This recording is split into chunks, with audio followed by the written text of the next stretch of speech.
ॐ श्री आञ्जनेयमङ्गलाष्टकम्।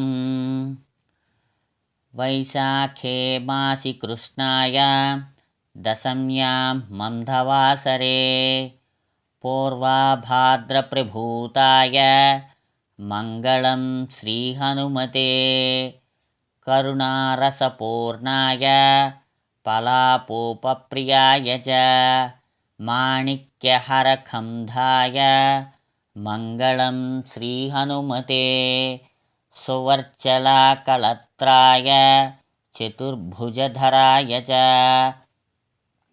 उष्णरोधाय वीराय मङ्गलं श्रीहनुमते दिव्यमङ्गलदेवाय पीताम्बरधराय च तप्तकाञ्चनवर्णाय मङ्गलं श्रीहनुमते भक्तरक्षणशीलाय जानकीशोकहारिणे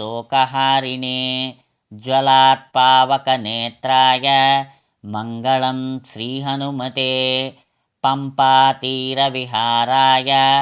सौमित्रीप्राणदायिने सृष्टिकारणभूताय मङ्गलं श्रीहनुमते रम्भावनविहाराय गन्धमादनवासिने सर्वलोकैकनाथाय मङ्गलं श्रीहनुमते पञ्चाननभीमाय कालनेमिहराय च कौण्डिन्यगोत्रजाताय मङ्गलं श्रीहनुमते।